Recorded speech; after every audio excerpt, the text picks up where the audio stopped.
আসাদুজ্জামান খান কামালের ছেলে সাফি খান জাতিকে গ্রেপ্তার করা হয়েছে। আশুলিয়া থানায় করা একটি মামলায় তাকে গ্রেপ্তার করা হয়েছে বলে জানা গেছে।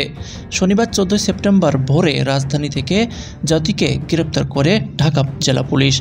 এ বিষয়ে ঢাকা জেলা police super SP Ahmed Muin বলে, শফি মুহাদ্দিস খান জাতিকে জিজ্ঞাসাবাদের জন্য রিমান্ডে নিতে আদালতে পাঠানো হবে।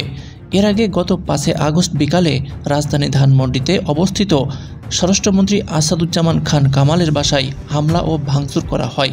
এ সময় আন্দোলনকারীরা স্বরাষ্ট্রমন্ত্রীর বাসায় ঢুকে পড়েন, বাড়ির ভেতর থেকে অগ্নিসংযোগ করা হয়।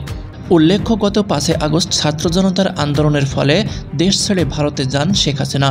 তৎকালীন এই প্রধানমন্ত্রীর পতনের পর তার সরকারের প্রভাবশালী মন্ত্রী ও এমপিদের একের পর এক দুর্নীতি সামনে আসছে, সেই সঙ্গে চলছে মামলা ও গ্রেপ্তার।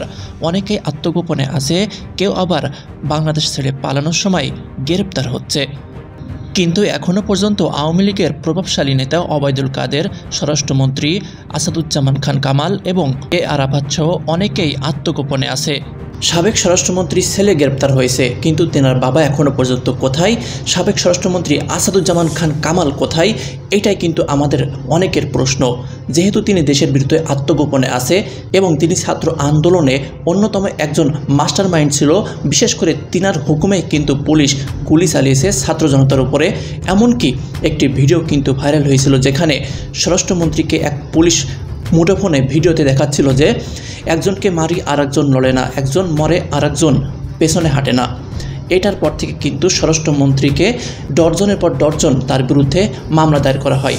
এমনকি তেনার ছেলেসহ তেনার বিরুদ্ধে অভিযোগ উঠেছিল যে হাজার হাজার কোটি টাকার দুর্নীতি এবং একদিনে তেনাদের দুর্নীতির টাকা কোটি টাকার উপরে ছাড়াতো।